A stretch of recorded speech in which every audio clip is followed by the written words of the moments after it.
রাজনীতিতে তরুণ ও নারীদের অংশগ্রহণ বাড়ানোর উপায় খুঁজতে এই গোলটেবিল বৈঠকের আয়োজন করে centre for governance studies CGS. অংশ নেন বিভিন্ন রাজনৈতিক দলের প্রতিনিধি, আইনজীবী ও নাগরিক সমাজের প্রতিনিধিরা। তাদের বক্তব্যে উঠে আসে নারীদের প্রতি রাজনৈতিক বৈষম্যের কথা। যদি আমরা পার্লামেন্টের দিকে তাকাই, যেখানে মানুষ আমাদের সকলের জন্য পলিসিগুলো তৈরি হয়, সেখানে আমরা টু অফেন আমরা এখানে দেখব যে নারীদের আলটিমেট যে আমাদের রিপ্রেজেন্টেশন এখানে থাকে, ইটস ভেরি নমিনাল, রাইট? 5%-এর মতো নমিনেশন দেওয়া হয়। আমরা যখন নারীরা অংশগ্রহণ করছিলাম বিভিন্ন প্যানেল থেকে, বিভিন্ন জায়গায় আমরা অংশগ্রহণ করছিলাম, তখন প্রথমত যে চেষ্টাটা করা হয় সেটা হচ্ছে নারীদের চরিত্রের উপর প্রথম কথা চলে আসে, যে সে যে কোনো দলের মানে হোক না কেন। আমাদেরকে আসলে কনসেন্ট্রেট করা উচিত যে আমরা তো বারবার বলছি নারীরা আসছে না, কিন্তু আসছে না কেন, আসতে পারছে না কেন?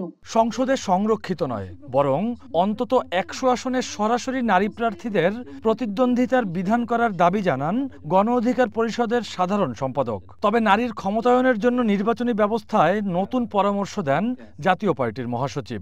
তো এখানে একটা হতে পারে 300 সিট ডাইরেক্টলি ভোট হবে, সাথে 100 সিট বা পরে 100 সিট ভোট হবে, যেখানে ক্যান্ডিডেট হবে অনলি নারী, কিন্তু ভোটার হবে নারী পুরুষ, এবং ওই 50 রিজার্ভ সিটও থাকবে আরো কিছুদিন। তাহলে আমরা 50 প্লাস 100 প্লাস আরো 20, 170-80 আমরা নারী সদস্য ভোটের 3 মাসের মধ্যেই পেতে পারি। 300 আসন থেকে এটাকে 400 আসনে নিয়ে যাওয়া যায়, এবং প্রত্যেকটা দলকে বাধ্য করা যে তারা 100 আসন নারীদের জন্য বরাদ্দ রাখবে, অর্থাৎ সংরক্ষিত না, তারা সরাসরি নির্বাচিত হয়ে আসবে। এবং দলগুলোতে তরুণদেরকে ওইভাবে আসলে অন্তর্ভুক্ত করা হয় না। বিএনপি নেতা জহিরুদ্দিন স্বপন মনে করেন, নারীকে সহানুভূতির চোখে দেখা নয়, বরং তার অধিকার নিশ্চিত করাই রাজনৈতিক দলগুলোর দায়িত্ব হওয়া উচিত। আর নির্বাচন বিশেষজ্ঞ বদিউল আলম মজুমদার বলছেন, রাজনৈতিক দলগুলোর নিজেদের স্বার্থেই নারীর ক্ষমতায়ন নিশ্চিত করা জরুরি। লিডারশিপের প্রসেসের মধ্যে আমাদেরকে কিন্তু তারুণ্য এবং প্রজ্ঞার একটা সংমিশ্রণের প্রক্রিয়া বের করতে হবে। আমি মনে করি এটাই হবে ইনক্লুসিভনেস।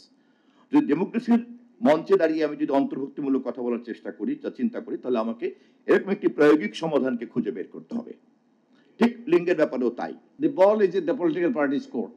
আপনারা যারা এই নারীর প্রতিনিধিত্ব বাড়াইতে চান, যে we need to go to the political parties and we need to convince them that they need to change.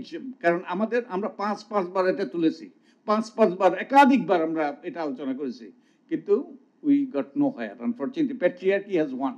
নারীর ন্যায্য অধিকার প্রতিষ্ঠায় রাজনৈতিক সদিচ্ছার বিকল্প নেই বলেও মন্তব্য করেন বক্তারা। সেই 77 থেকে আজ পর্যন্ত। Rakibul Rahat, one news, Dhaka.